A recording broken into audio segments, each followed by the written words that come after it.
Chapter 1. At the Opera. High society in New York in the early 1870s was a very small world. Everyone knew everyone else's business.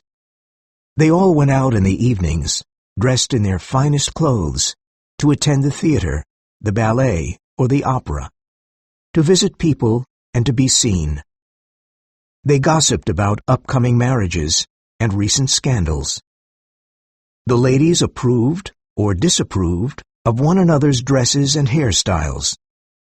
Hundreds of pairs of eyes watched out for something irregular, something scandalous or ridiculous, and hundreds of tongues were ready to talk about it. One January evening, Newland Archer went to the opera. The famous soprano, Christine Nielsen, was singing in Faust at the New York Academy of Music. Everyone was there. As Madame Nielsen was singing a passionate love song, Newland looked over at Mrs. Manson Mingott's box. Mrs. Mingot herself was far too old and fat to go to the opera, but her family used the box. Tonight, her daughter Augusta Welland was there, beside her sister-in-law, Mrs. Lovell Mingott. Behind them sat a young woman in a white dress. This was Mrs. Welland's daughter, May. She was staring at the love scene on the stage. Her eyes were bright, and she was blushing, as the blonde soprano sang out, "Mama!" triumphantly. The darling, thought Newland with pride and satisfaction. She doesn't even know what it's all about. When we're married, we'll read Faust together by the Italian lakes. That afternoon, he and May had told each other their feelings. They were now engaged to be married, although they hadn't yet made a formal announcement. He was glad that May was innocent, but once they were married, he'd educate her. When she was his wife, he'd teach her to be charming and sophisticated, like the married woman who had fascinated him for 2 years. He wanted May to have all that woman's charm, but none of her weaknesses. Newland looked back at the stage, where Madame Nielsen was reaching the climax of her love song. Larry Lefferts and Sillerton Jackson were standing next to Newland. Mr. Jackson was an old society gossip. He knew the secrets and scandals of all of New York society for the past 50 years. Lefferts was an elegant young gentleman, an expert on what was appropriate and inappropriate behavior in New York high society. "How's the law, Archer?" Lefferts asked a little ironically. Newland was a lawyer in a distinguished New York law firm, but everyone knew that he didn't care much about his work. It's all right, said Newland. A little dull, but a gentleman must do something, so I go to Mr. Letterblair's office every morning. Suddenly, Lefferts, who had been looking at the people in the boxes opposite, said, "My God!" Newland saw that he was staring at Mrs. Mingott's box. Another lady had just entered it. A slim young woman, wearing a band of diamonds in her dark hair, and a very elegant Empire-style dress. Everyone in the opera house was looking at that dress. "Augusta Wellins shouldn't have brought her here," said Lefferts. Newland said nothing, but in his heart he agreed. He was a generous young man, and he was glad that May and her family were kind to her unfortunate cousin, Countess Olenska. But being kind to her at home was one thing. Bringing her to the opera was another thing entirely. Mrs. Welland shouldn't have done it. "What happened to the Countess?" asked a young man close by. "Everyone says that she's unfortunate, but I've never heard her story." "She left her husband," replied Lefferts. "I heard her husband was horrible," said the young man, who obviously wanted to defend the lady. "Yes, he was." Lefferts agreed. The young man looked satisfied, but then Lefferts added, "She ran away with his secretary." "Oh, dear," said the young man. "It didn't last long, though," said Mr. Jackson. "Last month, she was living alone in Venice. Lovell Mingott went there and brought her home. That's fine. A family should take care of its unfortunate members. But bringing her to the opera is a mistake. Especially with Miss Welland," said Lefferts. Newland suddenly wanted to go to Mrs. Mingott's box to show the world that he was engaged to May, and to protect her from any difficulty she might have as a result of her cousin's scandalous reputation. He hurried through the red corridors to the other side of the opera house. When he entered the box, his eyes met May's, and he saw that she instantly understood his motive. "Do you know my niece, Countess Olenska?" asked Augusta Welland. Newland had not seen the Countess since she was little Ellen Mingott, a lively, pretty child of 9. Ellen's parents had liked traveling. When Ellen was little, they took her all over Europe. They died when she was 9, and her aunt, Mrs. Medora Manson, took care of her after that. Mrs. Manson was also a traveler. Occasionally she came back to New York with a new husband. Shortly after the death of Ellen's parents, Mrs. Manson brought her niece to New York. New York society was shocked to see that the little girl wasn't wearing black, even though her parents had died recently. Instead, she wore bright red silk and amber beads. For a few months, Newland had seen her often in the houses of her aunts, or his, but then Mrs. Medora Manson had taken her back to Europe. Nothing was heard of them for 10 years. Then there was news. Ellen had married a very rich Polish nobleman she had met at a ball in Paris. Apparently the Count had beautiful houses in Paris, Nice, and Florence. Newland sat next to the Countess. He did this so that everybody at the opera could see him. "We used to play together when we were children," said Countess Olenska. "You were a horrible boy. You kissed me once behind a door, but I was in love with your cousin, Vandy Newland, who never looked at me." She looked around the opera house and said, "Yes, being here brings back all the old memories. I can imagine everybody here in children's clothing just like long ago." Newland was shocked by the flippant way she referred to New York high society, which, at that very moment, was judging her. "You've been away a very long time," he said. "Oh, yes," replied the lady. "Centuries and centuries, so long that I feel as if I'm dead and buried, and this dear old place is heaven." To Newland, her way of speaking seemed very strange. He didn't like her tone. It was too European, too subtle. He thanked God that he was an honest New Yorker and that he was about to marry one of his own kind. Chapter 2. Invitations. That evening, Mr. Julius Beaufort and his wife Regina gave a ball. They had a splendid house, and their annual ball was always a great event in New York society. Regina Beaufort was from the Dallas family of South Carolina, and Mrs. Mingott was her aunt. But her husband Julius, though rich and charming, was a mystery. He was a very successful banker, and he claimed to be English, but nobody knew his family, and his behavior wasn't at all what New York generally approved of. He had a mistress called Fanny Ring. Everybody, including his wife, knew about this mistress, but nobody discussed her openly. Beaufort kept another house and a carriage for Fanny Ring. When they whispered to each other, the members of New York high society said that it was a terrible scandal. Nevertheless, they continued to accept Beaufort's invitations. When Newland and May became engaged that afternoon, they had decided not to make a public announcement for some time. But now, Newland told May that he wanted to announce it at once, at the Beauforts' ball. They did so, and they were both very happy. Newland was sure that it was the right thing to do.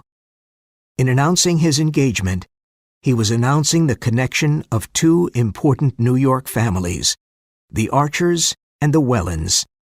If people wanted to gossip about Countess Olenska, now they would be going against two powerful families, not just one. A few days later, Sillerton Jackson came to dinner at Newland's house, where he lived with his mother, Mrs. Archer, and his sister Janie. When dinner was over, the ladies went to the drawing room. Newland and Mr. Jackson stayed in the dining room to enjoy their brandy and cigars.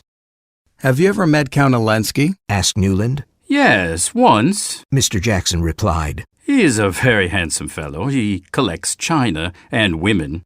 I hear he'll pay any price for them. It's a good thing she left him. He sounds horrible. There are rumors about the Countess, said Mr. Jackson. I know, said Newland impatiently. Olenski's secretary helped her to run away from him. I hear the Count was almost keeping her a prisoner in that house, while he went out and spent his time with prostitutes. I admire the secretary for helping her. Any gentleman in his position would have done the same. Mr. Jackson smiled and looked at his cigar. I hear he was still helping her a year later, he said. They were seen together in Lausanne, Switzerland. They were living together. Newland hesitated for a moment and then said, And why not? Just because she made a mistake in marriage, why should her whole life be over? They say she wants to get a divorce, said Mr. Jackson. Good idea, Newland replied. Women ought to be free as we are. Mr. Jackson poured himself more brandy and said, Apparently, Count Olenski agrees with you. He never made any effort to get her back. When Newland had spoken so warmly about freedom for women, he had been entirely sincere, but in fact, he wasn't quite so radical as his words suggested. Privately, he thought that a nice woman would never take advantage of such freedom, even if it were given to her. A few days later, a terrible thing happened. Mrs. Lovell Mingott sent invitations out, asking people to a dinner party at her house to meet Countess Olenska. Of those invited, only 3 accepted. Everyone else said that they couldn't come. They gave no reason. They simply refused the invitation. This was an insult. Clearly, New York high society refused to meet Countess Olenska. This is awful, cried Mrs. Archer when Newland told her about it. We can't tolerate this. Our family is now linked to theirs through your engagement to dear May. We must do something. I know. Let's go and visit Cousin Henry and see what he has to say about it. Newland agreed. It was an excellent idea. Mr. and Mrs. Vanderluden were at the very top of New York society. Their family was old, not just by New York standards, but also by European standards, and they had several aristocratic relatives in Europe. If Mr. and Mrs. Vanderluden accepted Countess Olenska, the rest of New York society would have to accept her too. Newland and his mother went to see the Vanderludens that evening. When Mrs. Archer had explained all about Countess Olenska and the refusals of Mrs. Mingott's dinner invitations, the Vanderludens looked very worried indeed. Well, said Cousin Henry after a while, the Wellins and the Mingotts are connected to our family now, so we must do something about this. It is the principle of the thing that worries me. If an established New York family supports one of its members in her misfortune, the rest of society ought to accept that and support her too. He looked at his wife. My wife's cousin, the Duke of St. Austri, is coming to stay with us next week, said Mr. Vanderluden. We'll give a little dinner party for him and invite the Countess. Thank you so much, said Newland. That is sure to solve the problem. After the Archers had left, Mrs. Vanderluden took her elegant carriage and went to visit Mrs. Mingott.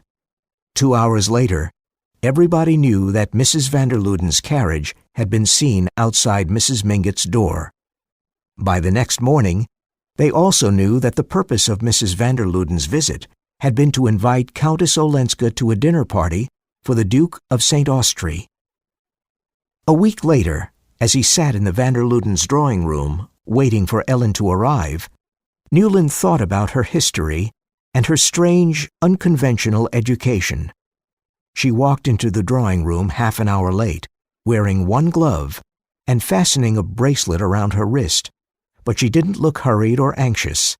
On the contrary, she was quite serene. As Henry Vanderluden introduced her to his wife's cousin, the Duke of St. Austri, it was clear that he thought he was doing her a great honor, but she didn't seem to think so. Apparently, she had already met the Duke in Nice.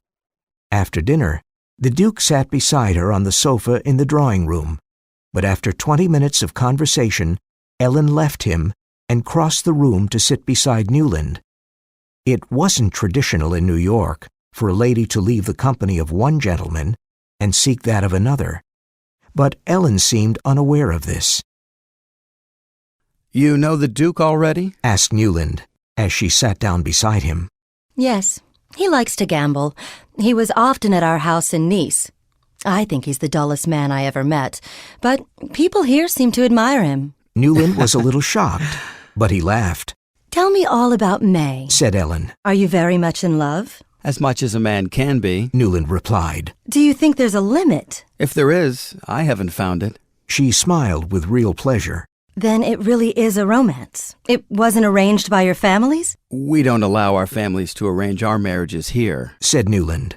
She blushed. Ah, yes. She said. I had forgotten that everything here is good that was bad where I've come from. She looked down at her hands, and her lips trembled. I'm so sorry. He said. You are among friends here, you know. Yes, I know. Look, May has arrived. You'll want to hurry away and be with her. The drawing room was filling up with after-dinner guests. May was with her mother. She was wearing a beautiful white and silver dress. She looked like the goddess Diana. She's already surrounded by other men, Said Newland. Look, the Duke is being introduced to her. Then stay with me a little longer. Said Ellen quietly. Yes. Replied Newland. Mr. van der Luden came up and introduced Ellen to another gentleman. Newland stood up. Ellen turned to him and said, I'll see you tomorrow after 5, then. Yes, after 5. Newland replied, though he was confused. It was the first time she had mentioned an appointment. Chapter 3. Samarkand and New York. Countess Olenska lived in a bohemian part of the city, the kind of place where artists and writers live. At 5:30 the next day, Newland arrived at the house. An Italian maid showed him into the drawing room. She said that the Countess was out, but that she'd probably be home soon. Newland had spent the afternoon with May and her mother, going to visit friends and relatives. He had hardly had a moment to speak to May alone, so he hadn't told her about Countess Olenska's request, her command, that he should visit her after 5. But he knew that May would approve. She was always asking him to be kind to her cousin.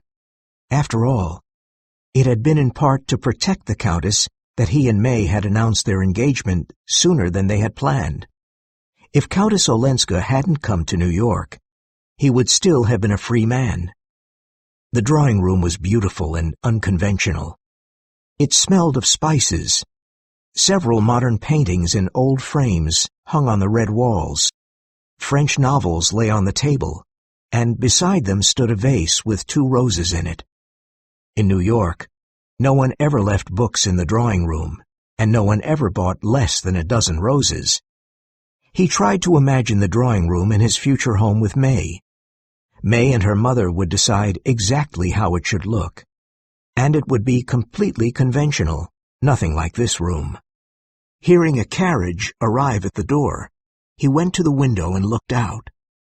There he saw Countess Olenska getting out of Beaufort's carriage, followed by Beaufort himself.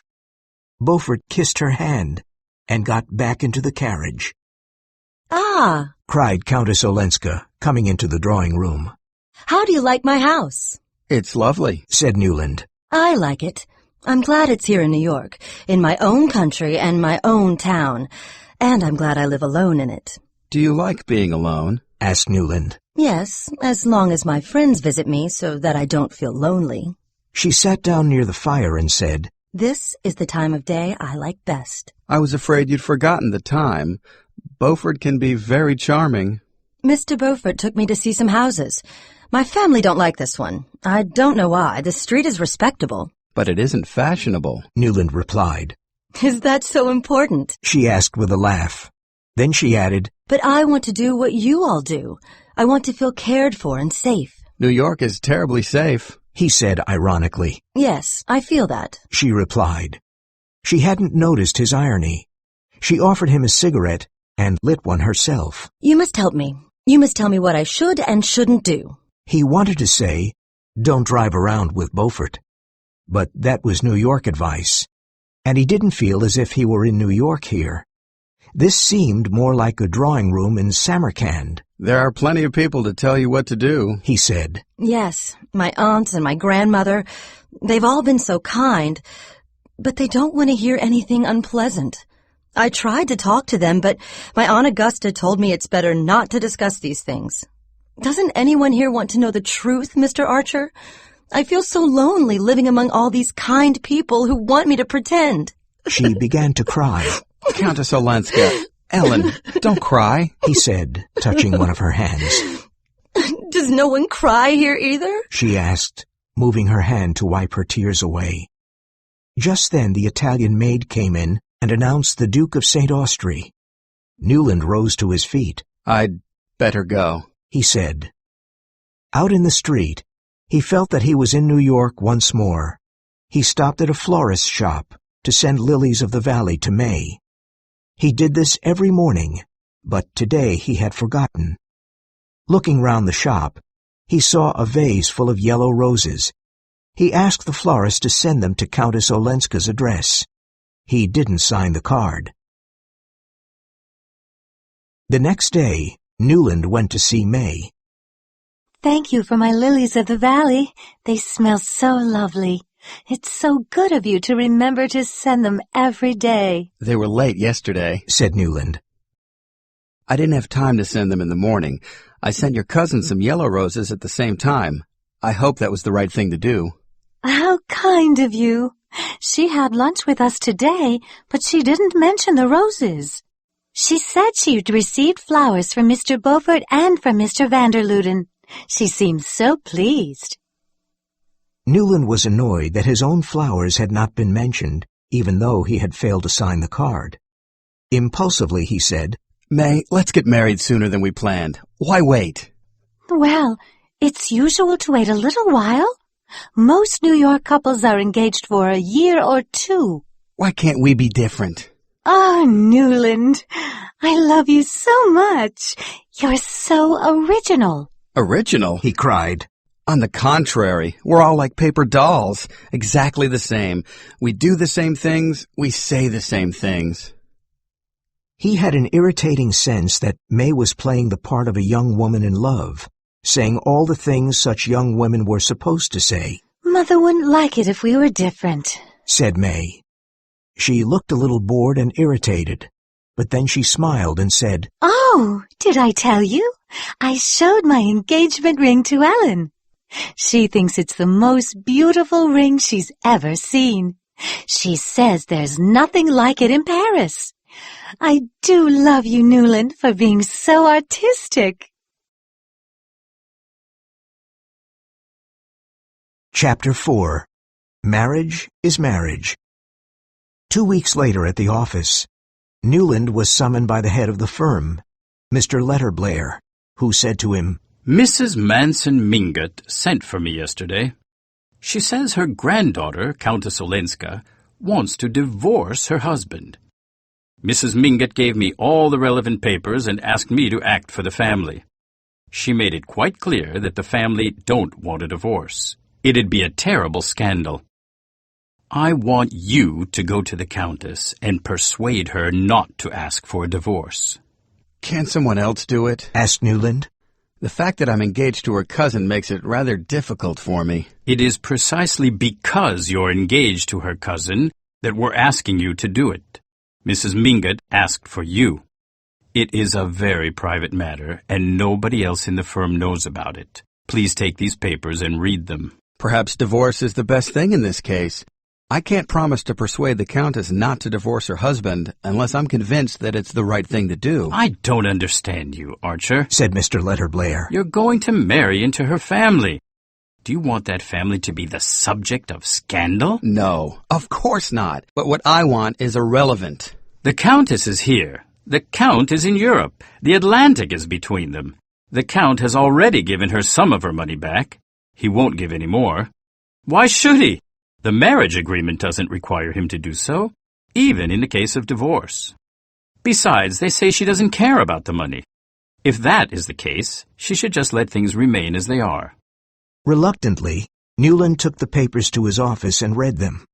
The last was a letter from the Count in which he threatened to create a scandal over the Countess's relationship with his secretary if she insisted upon a divorce. It was a very nasty letter. Newland felt a sudden compassion for the Countess. The older ladies in New York society were very severe in their judgment of any woman who had a relationship outside marriage. They spoke of that kind of woman and showed no pity to her. They always pitied the man. They considered him a foolish creature who couldn't resist that kind of woman. The man was always the poor victim who had to be saved. Newland had never really questioned these beliefs, but now he suspected that in Europe things were less simple. There, he thought, it was possible for a good woman, an honest, sensitive woman, to fall into a relationship like that, just because she was lonely and desperate. The next day he went to see the Countess. As he entered the drawing room, Newland was unpleasantly surprised to see Julius Beaufort standing by the fire. Why are you going to the Vanderludens again? Beaufort was asking the Countess as Newland came in. The Countess turned to Newland and offered him her hand. Beaufort nodded at him and continued talking to the Countess. You'll be bored to death there. Come to dinner with me instead. I've planned a dinner for you at Delmonico's. I want to invite all the artists to meet you. Said the Countess. That does tempt me. I haven't met any artists since I've been here. I know some painters, said Newland. I'll introduce them to you if you like. Painters? Are there any painters in New York? Asked Beaufort with an ironic smile. Thank you. Said the Countess to Newland. But I meant dramatic artists, singers, actors, and musicians. My husband's house was always full of them. Then she turned to Beaufort, offered him her hand, and said, Good night. I have to discuss business with Mr. Archer. Beaufort kissed her hand, but he didn't look pleased. As he was leaving, he said, Archer, if you can persuade the Countess to come to Delmonico's on Sunday, you can come too. So you care about art, Mr. Archer? Asked the Countess when they were alone. Oh, yes. I always go to the exhibitions when I'm in London and Paris. I used to care about art too, but now I want a new life. I want to leave my old life behind and become an American, just like everyone else. You'll never be like everyone else, said Newland. Don't say that. I hate to be different. I want a new start. I know. Mr. Letterblair told me. In fact, he asked me to come see you. That's why I'm here. Said the Countess with a smile. You mean I can talk to you? You'll help me? Yes. Have you read the papers? Do you know about my life with my husband? Yes. Said Newland, blushing. Then you agree with me that I should get a divorce? Well, I'm not sure. Your family don't want a divorce, and they've sent me, or rather my partner, Mr. Letterblair, has sent me to explain to you their point of view. Have you read my husband's letter? Yes. And isn't it horrible? Newland looked down. Yes. I'm a Protestant, said the Countess. Our church doesn't forbid divorce in such cases. But, said Newland, in his letter, the Count threatens to cause a scandal if you insist upon divorce. What harm could that do me here? Asked the Countess. I'm afraid it could do you more harm here than anywhere. You see, New York society's a very small world, ruled by people with rather conventional ideas. Yes. She replied, and her lips trembled a little as she spoke. That's what my family tell me. And do you agree with them? He stood up and walked to the fireplace. Staring into the fire, he said, It's my business to explain how your family see these things. The Mingotts, the Wellins, the Vanderludens, all your friends and relations. Tell me what you think. Sincerely. She said. Well, what would you gain from a divorce? He said, looking into the fire. My freedom! Is that nothing? He thought perhaps she wanted a divorce so that she could marry the secretary, and this thought made him angry. But you're free now, aren't you? He replied impatiently. Is it worthwhile to make a scandal that will upset all your family and friends? No, she said, and her voice sounded sad. She stood up quickly, as if to indicate that their talk was over. All right, she said. I'll do as you say. I won't ask for a divorce. Newland blushed and took both her hands in his. I do want to help you, he said. I know. You do help me. Good night, she replied. He bent his head, kissed her hands, and left her. The Count has written to her, said Mrs. Mingott. He has asked her to go back. He has offered to give her back a lot of the money he received when they were married. Lovell and Augusta think she should go back, and I agree with them. Newland was sitting with her in her drawing room drinking tea. I'd rather see her dead, he said. Would you? The old lady replied. But here, you see, my granddaughter is at risk. A woman alone is always at risk. In Europe she has everything she could desire. Jewels, fur coats, splendid houses, the company of artists and intellectuals. Marriage is still marriage, Mr. Archer, and my granddaughter is still a wife. Chapter 5. The Wedding. In March, May went to St. Augustine in Florida with her parents for a month. Newland went down to see her. He returned 2 days later and went straight to Countess Olenska.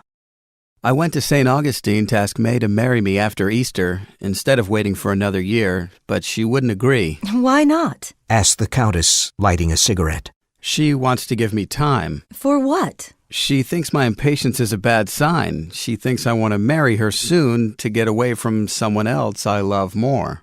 She wants to give you time to give her up for another woman? That's very noble of her. Yes, but it's ridiculous. Why? Because you don't love anyone else? Because I don't plan to marry anyone else, said Newland. Ah. There was a long silence.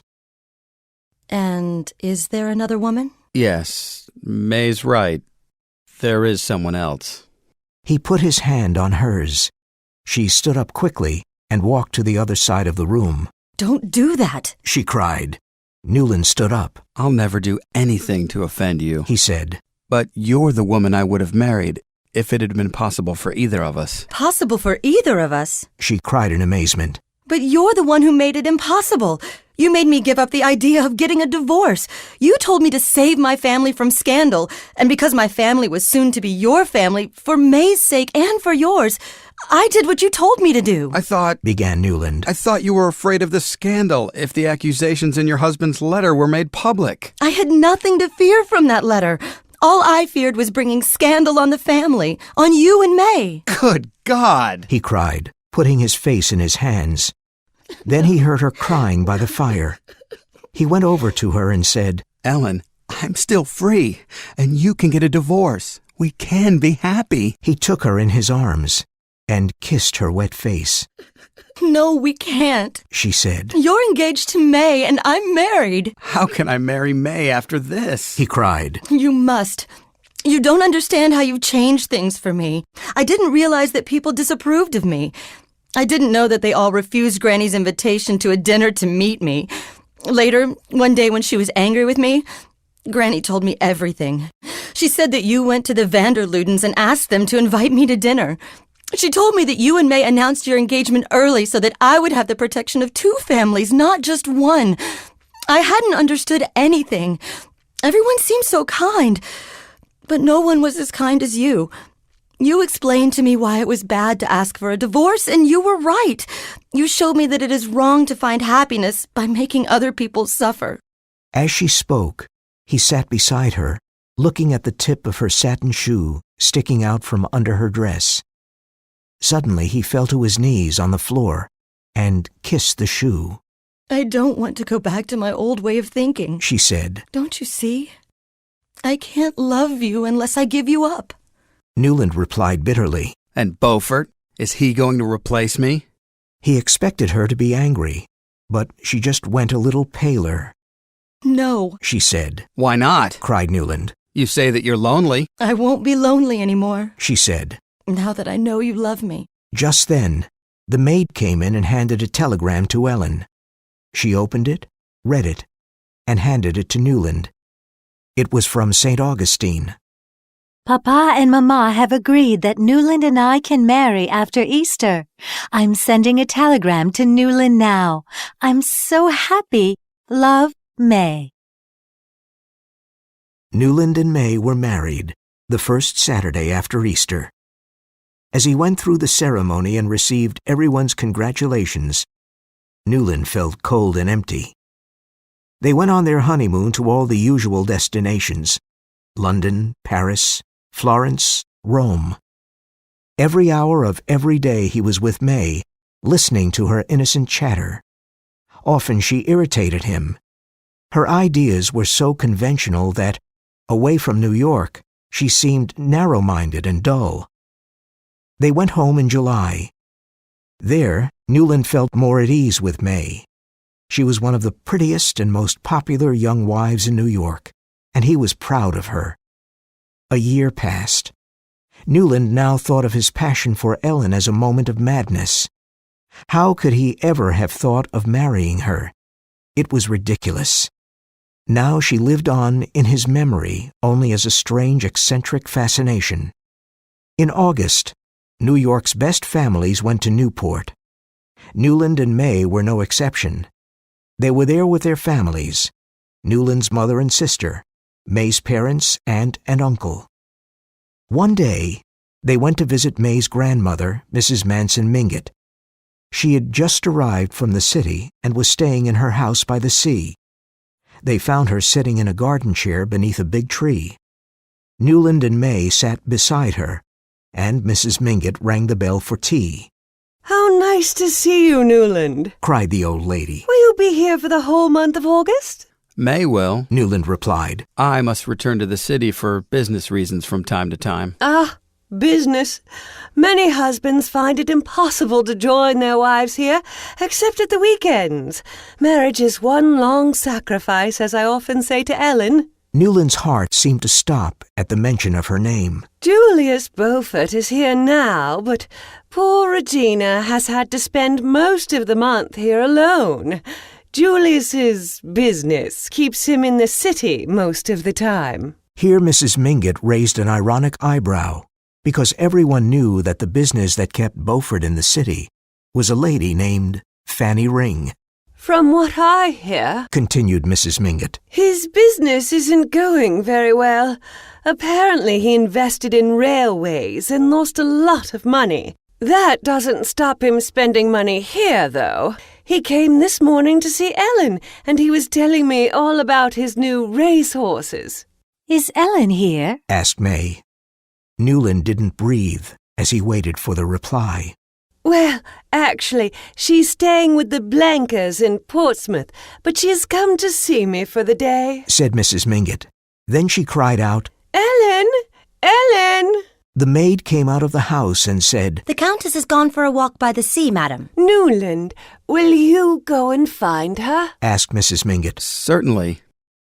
As Newland walked through the woods towards the sea, his heart beat fast.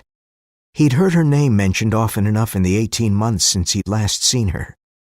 He even knew the main events of her life. She'd spent the previous summer in Newport, but in the autumn, she'd moved to Washington. Hearing about her had never disturbed him before, but now that he was going to see her again, she became once more a warm, living presence for him, and he remembered the lovely drawing room with the red walls. Newland came out of the woods and looked down at the sea. There was a lighthouse and a pier.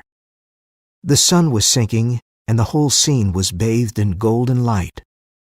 Ellen stood on the pier, looking out to sea. Beyond her, a sailboat was crossing the bay. Newland thought, if she turns round before the sailboat passes behind the lighthouse, I'll go to her. He watched her intently, but she didn't move. She stood perfectly still, looking out to sea. He waited until the boat was well past the lighthouse. Then he turned and walked back to the house. As he and May drove away from Mrs. Mingott's, May said, I'm sorry that Ellen wasn't there. She doesn't seem to care about her old friends anymore. I suppose she moved to Washington because New York bores her. And now, instead of staying with Granny in Newport, she's staying with the Blankers in Portsmouth. Perhaps, after all, Ellen would be happier with her husband. I've never heard you say anything cruel before, replied Newland. Why cruel? Asked May in surprise. Life with her husband was hell.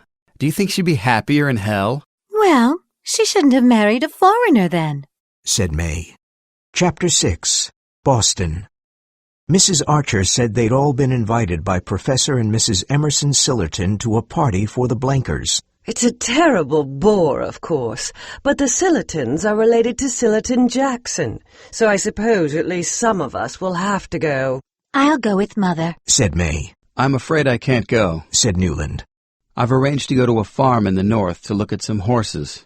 Having said that he'd be gone all afternoon, it actually took him just an hour to drive up, see the horses, decide that he didn't want to buy them, and leave. The rest of the afternoon was free. He drove to the Blankers' house near Portsmouth. He told himself that he didn't want to see Ellen, but he had a strong desire to see the house she was living in. He'd go there and look at the place. Then later he'd be able to imagine her eating breakfast there, or walking in the garden. If he could do that, perhaps the world around him would feel less empty. The Blankers' house was a big old place. All the windows were open, but it was completely silent. Everyone had gone to the party. As Newland walked through the garden, he saw something pink. Someone had left a pink parasol on the wall. Newland felt absolutely certain that it was Ellen's. He picked up the parasol and put its handle to his lips. Just then he heard the sound of someone approaching, a woman in a rustling silk dress. He didn't look up. He had always known that this might happen. "Oh, Mr. Archer!" cried a loud young voice. Looking up, he saw the youngest and largest of the Blinker girls standing before him. "Where did you come from?" "No one's home except for me. They all went to the party. Mother said I couldn't go because I have a cold. I was very disappointed, but it's not so bad now that you're here." She smiled at him. Has Countess Olenska gone to the party too? He asked. "No, she received a telegram yesterday and had to go to Boston." Then she saw the parasol in his hands and cried, "Oh, you found it! Thank goodness! I've been looking for it everywhere." She took the parasol from him, opened it, and put it over her large blonde head. Do you know where Countess Olenska is staying in Boston? Said Newland. I'm going there tomorrow on business, and I'd like to— How kind of you. She's staying at the Parker house. When he got home, Newland saw a letter from the office waiting for him on the table by the door.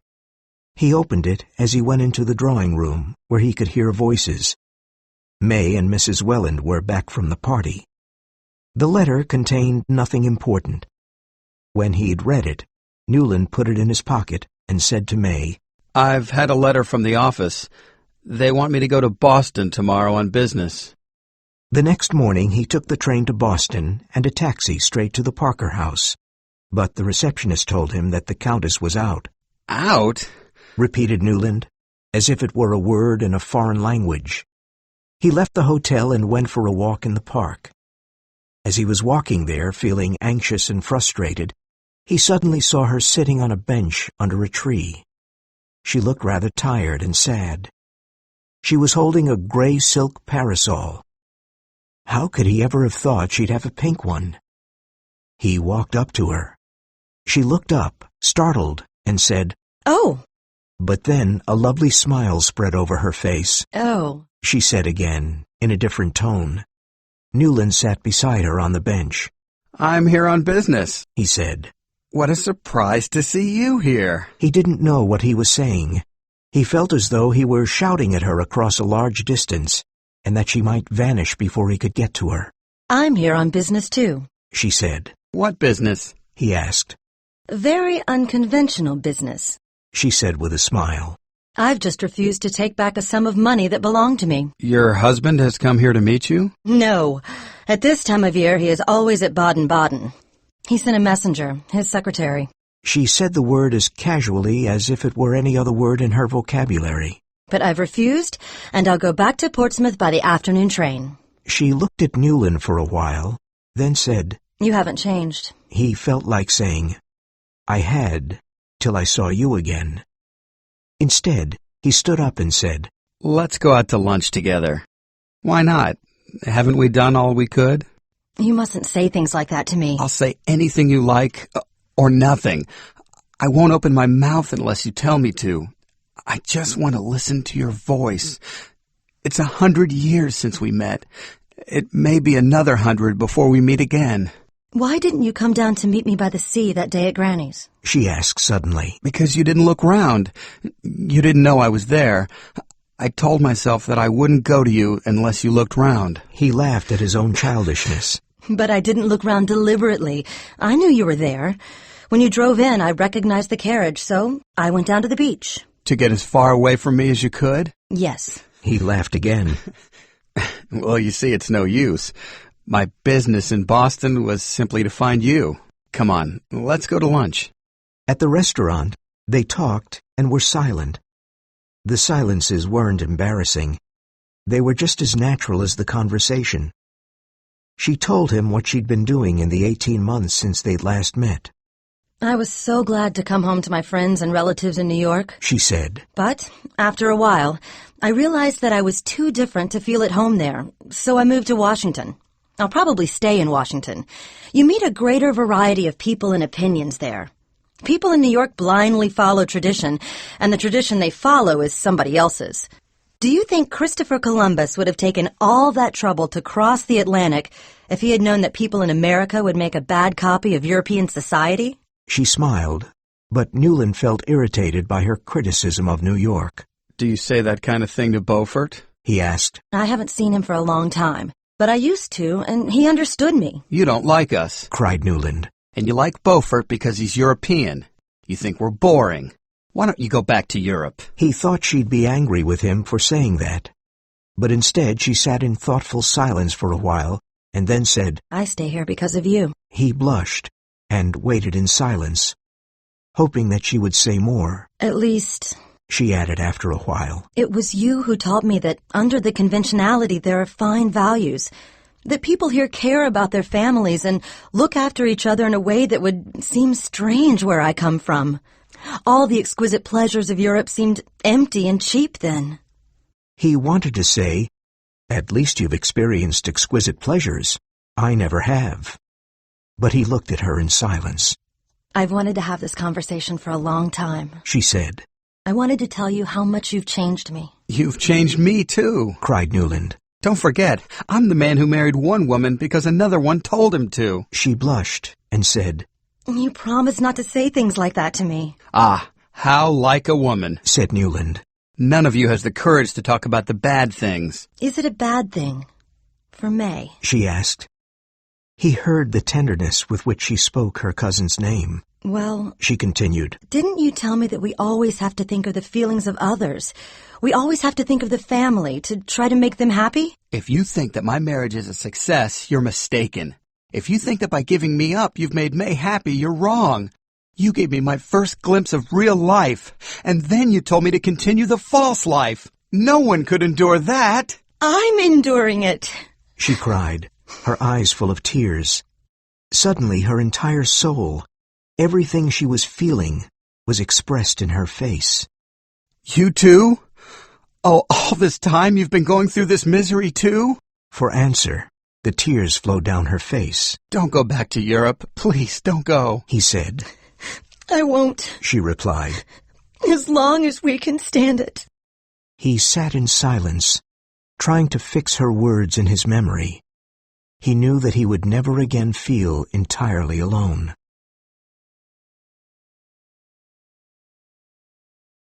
Chapter 7. Beaufort's Disgrace. 4 months passed, and Newland didn't see Ellen again. She went back to Washington, and he went back to his false, empty life. One evening, he and May went to dinner at his mother's house with Sillerton Jackson. When the ladies had left them to their brandy and cigars, Mr. Jackson said, It looks as though Beaufort will go bankrupt. If that happens, it'll be a big scandal. He didn't spend all that money on Regina. Well, everyone knows that, replied Newland impatiently. It's a pity that Countess Olenska didn't accept her husband's offer. Why do you think it's a pity? Well, what's she going to live on now? If Beaufort... Newland leapt to his feet and banged his fist on the table. What the devil do you mean, sir? He cried indignantly. Mr. Jackson smoked his cigar and looked serenely at the young man's angry face. At length he said with a smile, Well, she hasn't got much money, and what she did have was invested with Beaufort. So I could ask you, my dear boy, what do you mean by asking me what I mean? You know perfectly well that what you said seemed to suggest... Yes, but I'm not the only one who's suggesting it.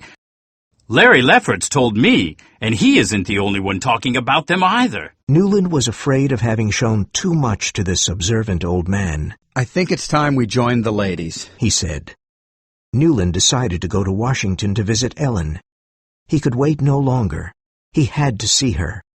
He told May that he had business in Washington and would be gone for several days. He made arrangements to leave on Tuesday. Early on Sunday morning, however, Mrs. Manson Mingott had a stroke. On Saturday evening, Regina Beaufort had come to visit her. She'd begged Mrs. Mingott to lend Beaufort the money he needed to avoid bankruptcy.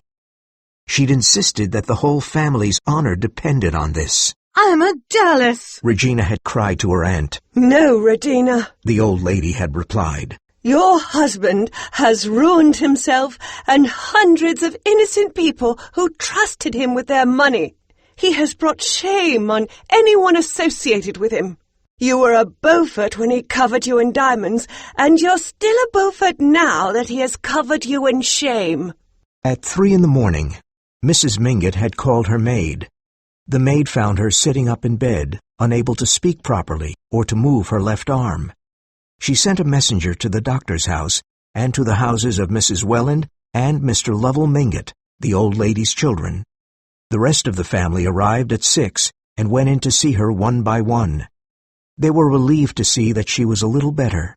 She could speak clearly now. When Mr. Lovell Mingott came out of his mother's room, he said, She said she'll never speak to Regina Beaufort again. She also says we must send a telegram to Ellen, telling her to come here immediately. The whole family was rather shocked by this last bit of news. They felt offended that their own presence wasn't comfort enough. Obviously, the old lady cared for no one but Ellen. They were also alarmed. Clearly, if the old lady asked for Ellen, she must be very ill indeed. She must be afraid of dying. Why else would she command Ellen to come to New York? May thought perhaps her grandmother wanted to try one last time to persuade Ellen to return to her husband. Newland listened to these discussions in silence. Will you go to the post office, Newland, and send the telegram? Asked May. Of course, Newland replied. As he walked to the post office, Newland saw Beaufort's disgrace announced on every newsstand. The whole of New York was shocked at his dishonor, and fashionable young gentlemen were gossiping about it on every corner. The next day, a telegram arrived in reply to the one Newland had sent. It said that Countess Olenska would arrive at Jersey City Station on Tuesday evening. Somebody must meet her. It's 2 hours' drive from Jersey City. We can't let her come back to New York on her own, said Mrs. Welland. Lovell and I must be here with Mother, and Mr. Welland isn't well enough to go. I'll go, said Newland. But, Newland, cried May. you'll be in Washington then. You told me you were leaving on Tuesday morning for a business meeting. It's been canceled, said Newland.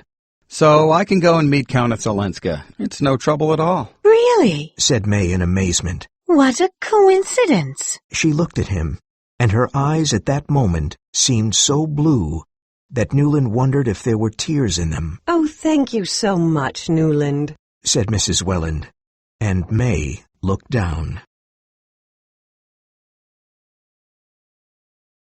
Chapter 8. Snow. It was a dark, snowy afternoon. When Ellen got off the train, Newland was startled by her pale face. She looked at him in surprise. Come, he said. I have a carriage waiting. He hurried her into the carriage and sat down beside her. He told her all about her grandmother's illness and Beaufort's ruin. Poor Regina, she said softly. Were you surprised to see me at the station? He asked then. Yes. She replied with a smile. So was I, said Newland. When I saw you, I was surprised. I hardly remembered you. Hardly remembered me? She repeated in amazement. I mean, how can I say it? Each time I see you, you happen to me all over again. Oh, yes, I know. she said. Is it the same for you? He asked. Yes. She said, looking out of the window. Ellen, Helen, Ellen. She didn't reply, so he sat in silence, watching her profile against the snowy window. The precious moments were slipping away, and he'd forgotten everything he'd planned to say to her. What a pretty carriage, she said after a while. Is it May's? Yes. Did May send you to meet me? How kind of her. With a jolt, the carriage went over a bump in the road, and she was thrown against him. He put his arm around her and said, We can't go on like this, Ellen. We can't be together and not be together. You shouldn't have come today, she cried. Suddenly, she threw her arms around his neck and kissed him. Then she turned away and looked out of the window, trying to keep as far away from him as possible. Don't be afraid of me, he said. I know you don't want a squalid affair, and neither do I. I want us to be together, really together. Not just for an hour in secret with days of longing in between. You chose a good place to tell me that, she said, laughing. Why? Because this is my wife's carriage? All right, let's get out and walk. I'm sure you're not afraid of a little snow. No, I won't get out and walk, because I must go to Granny's. That's what I'm here for. And you'll sit beside me and talk to me. Not about visions, but about realities. This is the only reality, he said. She sat silent as the carriage turned into Fifth Avenue. Do you want me to live with you as your mistress since I can't be your wife? She asked. The crudeness of the question startled him. Women in New York high society never used that word, even when they were talking about Fanny Ring.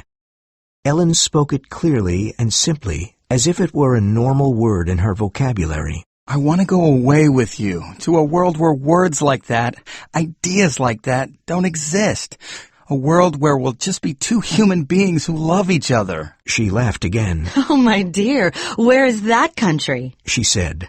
Have you ever been there? The carriage had crossed 42nd Street. May's excellent horses were pulling them quickly to the end of their journey.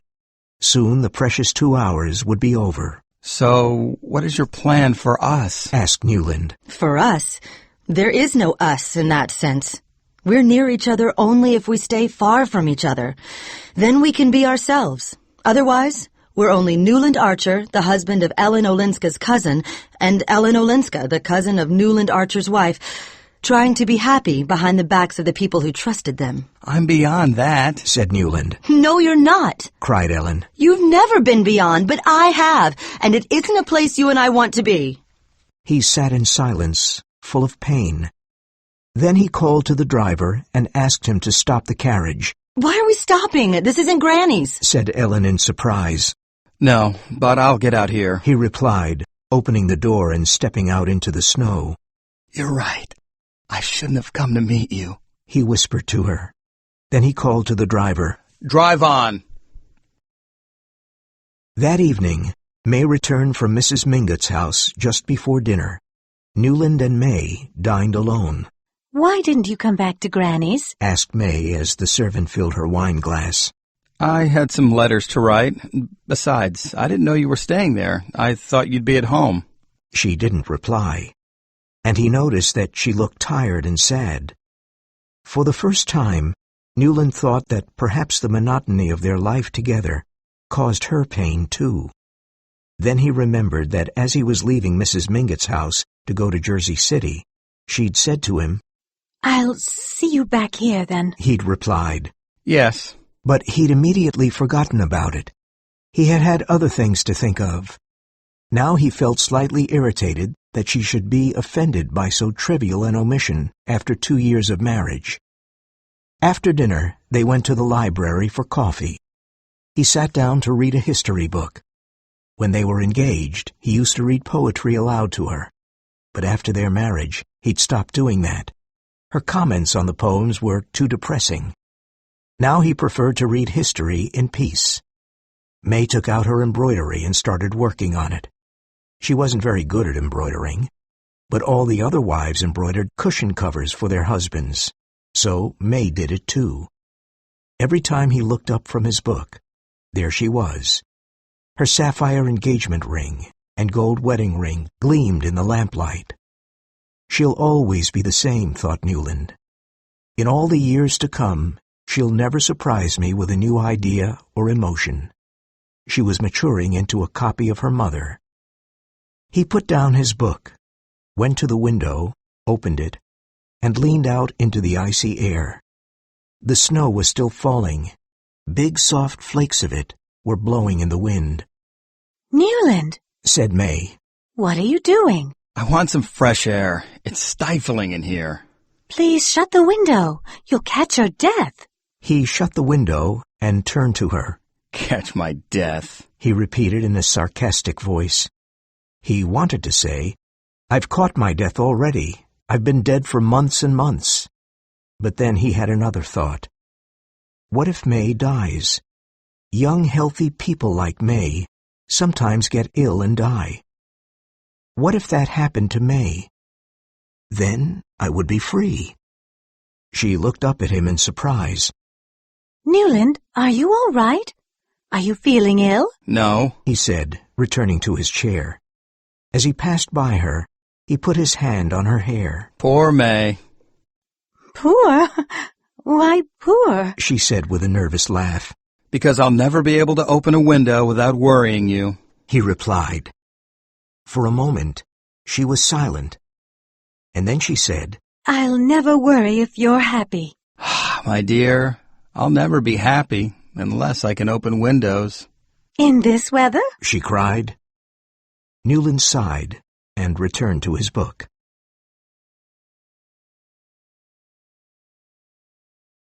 Chapter 9. Decisions. 6 or 7 days passed. Newland didn't see Ellen, and no one in the family mentioned her name in his presence. He didn't mind. He could wait. That night, when he'd leaned out of the window in the icy cold, he'd made a decision. When Ellen left New York, he would leave with her. He would go with her to Washington or somewhere else if she agreed. Japan, for instance. They could go to Japan. For days he'd been thinking about this plan. Then one day May told him that Mrs. Mingott wanted to see him. There was nothing strange about the request. She was getting better, and Newland was her favorite grandson-in-law. It was natural that she would ask to see him. Standing outside Mrs. Mingott's door, Newland felt his heart beating fast. In another minute, he would see Ellen. He would speak to her. He would ask her when she was going back to Washington. The maid answered the door and took him into Mrs. Mingott's room. He looked around for Ellen, but she was nowhere to be seen. The old woman sat in an enormous armchair by her bed. She was pale, and there were dark shadows under her eyes. But she was much better than she'd been that first morning after the stroke. She cried out in delight when she saw him. Oh, hello, my dear. Am I terribly ugly? You're prettier than ever, replied Newland, laughing and taking her hand. She laughed too and said, But not as pretty as Ellen. That day she came from Jersey City, she looked very pretty. I thought perhaps you told her so, and that's why she made you walk home in the snow. She was still laughing, so he laughed too, waiting for the joke to be over. It's a pity she didn't marry you, said Mrs. Mingott suddenly. Then I wouldn't have had all this worry about Elensky. Newland wondered if her illness had affected her brain. Anyway, it's all over now. She's agreed to stay here with me. You know, they all tried to persuade me to cut off her allowance so that she would have to go back to her husband. Yes, they did, especially after that secretary came with the Count's new offer. It was a very generous offer, and I thought, money is money, and marriage is marriage. But when I saw her, I thought, oh, you sweet bird, we can't put you back in that cage again. I decided then that I wouldn't force her to go back. Now she has agreed to stay and take care of her granny. And of course, I've told Letterblair that she must have her proper allowance. As Newland listened, his heart beat fast. At first he felt confused and perplexed. He'd made a decision, and now everything was changed. Then slowly he realized that this change made things easier. If Ellen had agreed to come and live with her grandmother, surely it meant that she now understood that they couldn't live apart anymore. This was her answer to what he'd said to her in the carriage. She wouldn't take the extreme step of running away to live with him, but she would come back to New York so that they could see each other more frequently. He'd been ready to risk everything to be with her, but that was no longer necessary. The family are still opposed to it, Mrs. Mingott continued. They still want her to go back to her husband, and they say that I'm too old and too ill to make a proper decision about it. You'll have to help me, Newland. Why me? Asked Newland. Why not? The old lady looked at him with her quick, intelligent eyes. I'm too insignificant. They won't listen to me. You're Letterblair's partner. You must persuade Letterblair to persuade them. I'll try my best. Good. I knew you would, because they never quoted you when they were saying that everyone thought it was her duty to go home. He wondered if they had quoted May, but he didn't ask. Is Countess Olenska in? He asked instead. No, she went to see Regina Beaufort. I told her that I'll never speak to Regina Beaufort again, but she said, "Oh, come on, Granny. She's your niece, and she's a very unhappy woman." Well, then I said, "And she's the wife of a very bad man." And Ellen replied, "So am I, and my family want me to go back to him." Well, I didn't know what to say to that, so I lent her my carriage and let her go. I have to go now, said Newland. He kissed the old lady's hand, which was still in his. "Whose hand do you imagine you're kissing?" cried Mrs. Mingott, laughing at him. "Your wife's, I hope." He left Mrs. Mingott's house and walked quickly to the Beauforts on Fifth Avenue. He remembered the house blazing with lights on the night of the Beauforts' ball, when he and May had announced their engagement. Now it looked dead. There was only one lighted window. Some people were saying that Beaufort had left New York with Fanny Ring, but that seemed improbable. Mrs. Mingott's carriage was waiting outside the door. Newland felt full of admiration for Ellen. She alone had rushed to Regina's side to show her solidarity and affection for her cousin in troubled times. Suddenly the front door opened, and she came out. She turned and said something to someone inside the house. Then she descended the steps. Ellen, he said in a low voice. She stopped in surprise. He noticed two men walking along the other side of the street.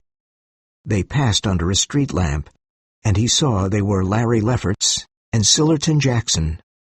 They looked over at Newland and Ellen with interest. Tomorrow I must see you somewhere where we can be alone, he whispered. She laughed. In New York? There's the art museum in the park, he said. I'll wait for you at the door at 2:30. She turned away without answering and got into the carriage. The next day they met at the museum. Why have you come back to New York? He asked. Because I thought at Granny's house I would be safer, she said. Safer from me? She looked down at her hands and didn't reply. Safer from loving me? He asked. He saw that her eyes were full of tears. Safer from doing irreparable harm, she cried. Let's not be like the others. She meant all the people in New York society who had affairs and lived a life of lies with their husbands and wives. She didn't want to be like those people, and neither did he. But something made him say, What others? I'm no different from anyone else. I have the same desires. She blushed and looked at him. Shall I come to you once, then go home? She asked in a clear, low voice. Oh, my dearest, he said. But then he hesitated. What do you mean by go home? Home to my husband. No, of course you can't go home. Well, I can't stay here and lie to people who have been good to me. Newland looked at her in despair. It would be easy to say, yes, come once. He was sure that he would be able to persuade her later not to go back to her husband. But he couldn't deceive her. He wanted to be as honest as she was. That's why I want you to come away with me, he said. What we're trying to do is impossible. She stood up and said, I must go. He held her wrist. The thought of losing her was unbearable. Well then, come to me once. He said. For a moment, they looked at each other like enemies. Send me a note saying where and when. She said. Will you come to me tomorrow? She hesitated. The day after. She said finally. Her face was very pale, but full of love.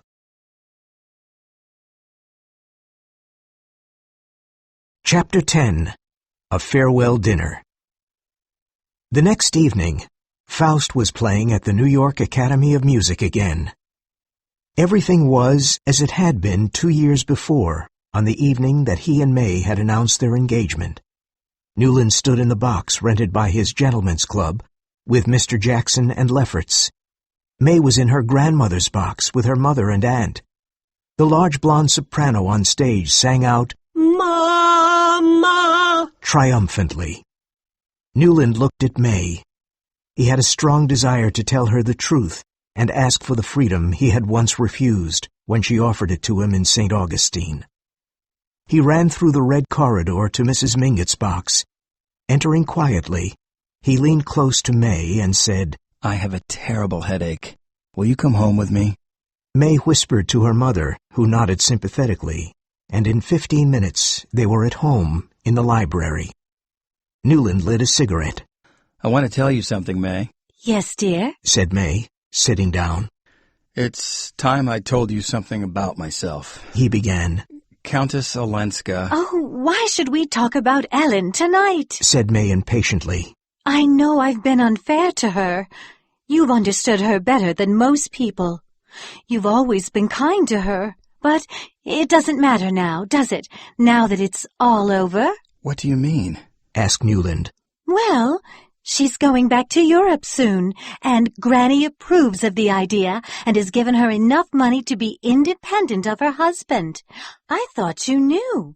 I thought they would have told you at the office. She blushed and looked down. How do you know? Newland asked, at last. Ellen and I had a long talk yesterday evening when I was at Granny's house. She was so kind to me. I think she understands everything. Then, this afternoon, she sent me a note. She has gone back to Washington to pack her things. She says she is going to sail from New York for Europe in 10 days. She's going to live in Paris. You know, Newland, we haven't given a big dinner party yet. Let's give one for Ellen before she leaves. The dinner was very formal and elegant. Lamplight shone on the ladies' bare shoulders and on their red and blue and gold silk dresses. The gentlemen wore elegant black jackets with white flowers. There were 5 vases full of orchids on the long dining table. 9 days had passed since Ellen had returned to Washington, and Newland had heard nothing from her. Now she was back in New York, and the next day she would sail for Europe, but she wasn't going back to her husband. Therefore, he could follow her. And if he did that, he was sure she wouldn't send him away. This thought gave him the strength to get through the dinner party. As the guest of honor, Ellen sat on Newland's right at dinner.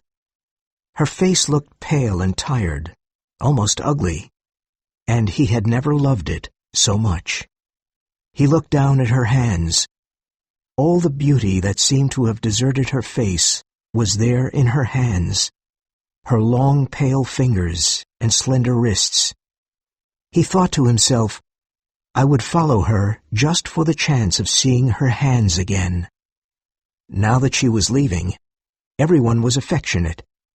People kept mentioning her name, referring to her as Ellen and the dear Countess, as though they had never gossiped about her, never thought her life was scandalous, never said she should go back to her husband. Newland looked at them. His eyes went from one well-fed face to another. And suddenly he realized that for months, all these people had believed that he and Ellen were lovers. And now they were glad, because they had succeeded in separating the lovers. It was New York's way of doing things, without scenes, without scandal. They had all come this evening to support May, and May understood this. She too believed that Newland and Ellen were lovers.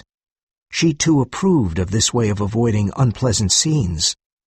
Ellen would go back to Europe, and everything would return to normal. Mrs. Vanderluden sat on Newland's left. She, Mrs. Welland, and Sillerton Jackson were discussing Beaufort and Regina. They were merciless. "They're doing this," thought Newland, "to show me what would happen to me if I offended them." He laughed out loud. Do you think it's funny? Asked Mrs. Vanderluden indignantly. Well, I suppose Regina's idea of staying in New York has its ridiculous side. And she continued talking to the others. Newland suddenly realized that he had said nothing to Ellen since the dinner began. He had to speak to her, to have a polite conversation. "How was your journey from Washington?" he asked. She looked at him, and her eyes said clearly, "Oh yes, let's play our parts well." It was fine, she replied. but the train was very hot. "You won't have that problem in France," he said. "I remember one train ride from Calais to Paris. I've never been so cold in my life." She laughed. "But no matter how uncomfortable it is, travel has its advantages," said Newland, raising his voice to address Larry Lefferts on the other side of Ellen. "You get away, you see something new. I'm planning to do some traveling myself soon. Hey, Larry, let's take a trip around the world starting next month." "I can't go next month," replied Lefferts. "There's the charity ball for the blind. I can't miss that." At this point, the ladies went to the drawing room. The gentlemen lit their cigars and returned to their conversation about Beaufort. "All the old values are changing now," said Lefferts. "In a few years, we'll all be marrying our children to Beaufort's bastards." "Oh, dear," cried Sillerton Jackson. "What a terrible thing to say." Henry Vanderluden sat at the end of the table with an expression of sadness and disgust upon his face. 2 hours later, everyone left. Suddenly, Newland was by the front door, and Ellen was in front of him, offering him her hand. "Goodbye," he said. "I'll see you in Paris." He spoke in a loud voice. He wanted everyone to hear. "Oh," she replied. "I would be so happy if you and May could visit me there." Then she was gone. He walked up the stairs slowly and went into the library. He lit a cigarette and stood gazing into the fire. May came in and sat down in the big armchair beside him. Well, I think that was a great success, don't you? She said brightly. Do you mind if I stay here with you and talk about the party? "All right." He sat down in the armchair opposite her. "There's something I'd like to discuss with you first. You see, I'm tired, May. Very, very tired." Oh, my dear, I thought so. You've been working too hard. "Perhaps. Anyway, I need a break." You mean from the law? You want to give up the law? "I want to go away, to travel for a while, to get away from everything." Where to? Asked May. "Oh, I don't know, India or Japan." But I'm afraid you can't do that, my dear. Said May gently. Not unless you take me with you, and I don't think the doctor would let me go. She came over and put her arms around him. She was blushing, and there were tears in her eyes. I found out this morning that I'm expecting a baby. "Oh, my dear," said Newland. He stood up and embraced her. She was warm and trembling in his arms. "Have you told anyone else?" Only Mama and your mother. She replied. He couldn't see her face. It was buried in his shoulder. Oh, and Ellen. I told Ellen. You remember I told you that we had a long talk, and she was very kind to me. "Yes, I remember. But wasn't that 2 weeks ago? I thought you said you just found out this morning." Yes, said May. It's true. I wasn't sure about it then, but I told her I was. And you see, I was right. She raised her head and looked at him, her blue eyes wet with victory. Chapter 11. Paris. Almost 26 years later, Newland Archer stood in his library looking at the fire. His hair was now gray. This room had seen the most important moments of his family life. Here, his wife had told him that she was expecting their first child. their eldest son, Dallas.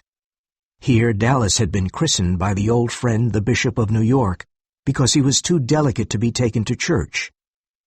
Here their second child, Mary, who looked very like her mother, but was not as pretty, had announced her engagement to a boring and reliable young man from an old New York family.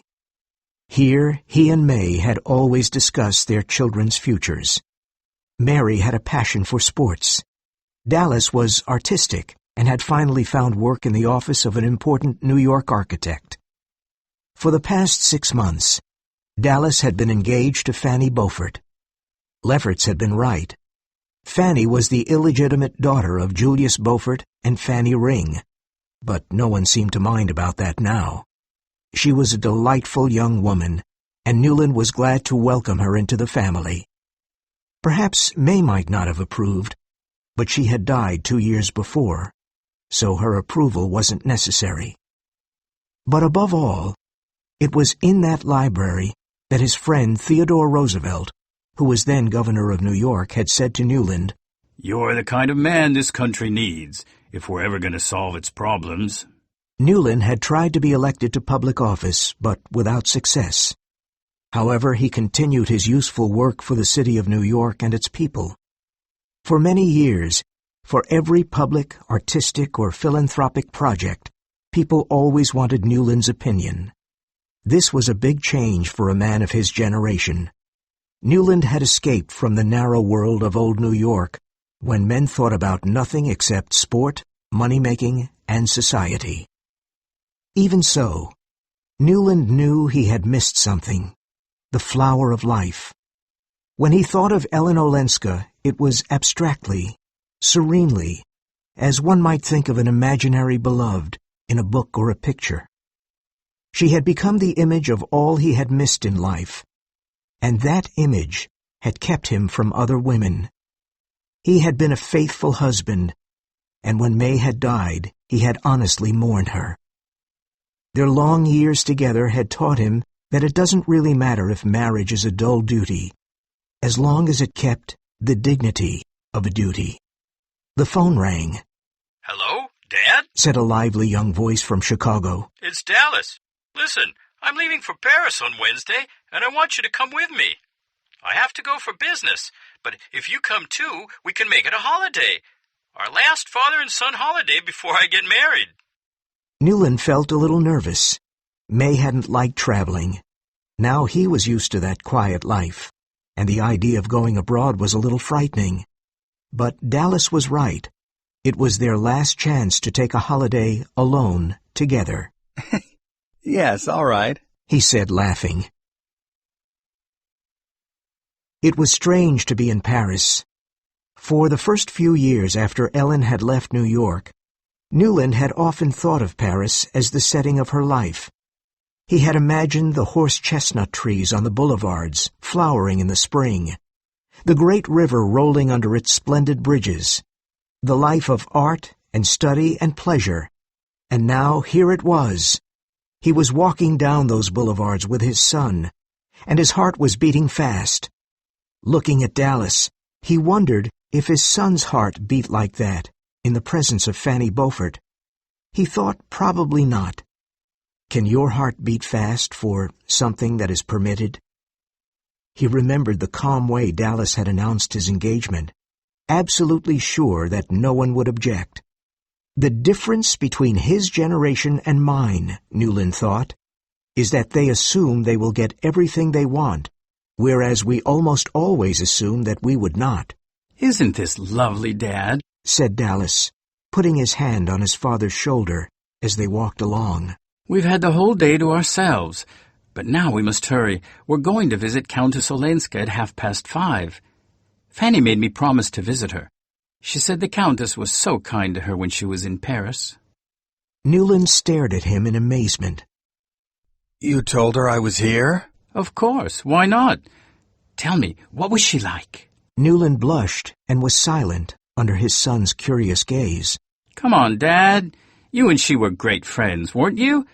They say she was really lovely." Lovely? said Newland. I don't know. She was different. Ah, yes, that's how I feel about Fanny. What do you mean? asked Newland. Oh, Dad, you're so old-fashioned. Don't be so prehistoric. Why can't we talk about it? Didn't you once feel about her just like I feel about Fanny? She was the woman you really loved. I know. Mother told me the day before she died. She said she knew we would be safe with you because once, when she'd asked you to, you'd given up the thing you most wanted.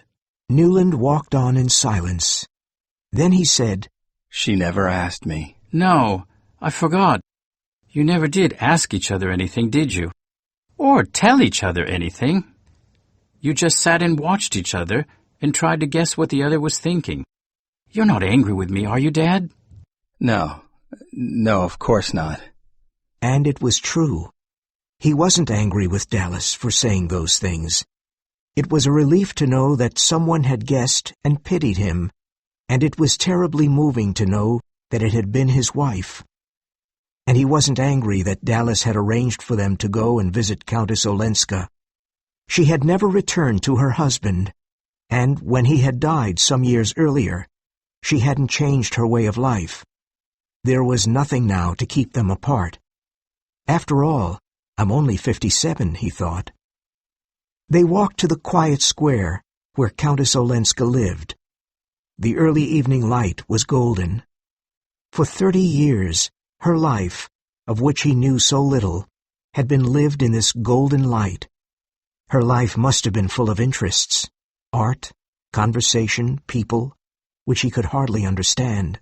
Here it is, said Dallas, stopping in front of a modern building. She lives on the top floor.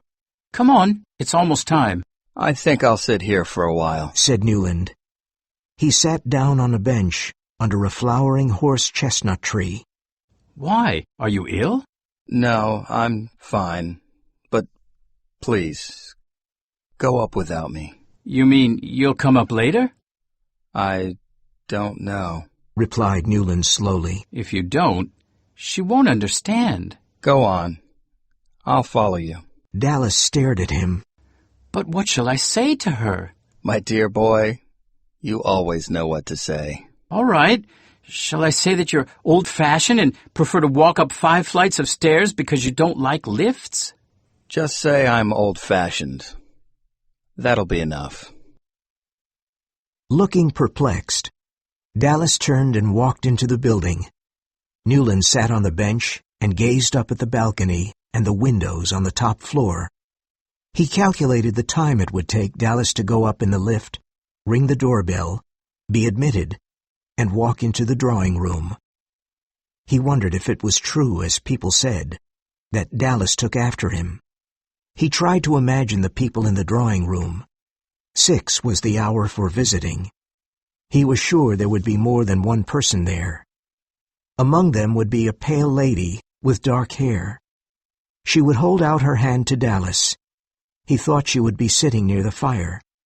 There would be flowers on the table beside her. It's more real to me here than if I went up, he thought. He sat on the bench for a long time as the golden light faded and the evening came. He watched the lights come on in the room behind the windows on the top floor. Then a maid came out and closed the shutters. Newland Archer got up from the bench and walked back alone to the hotel.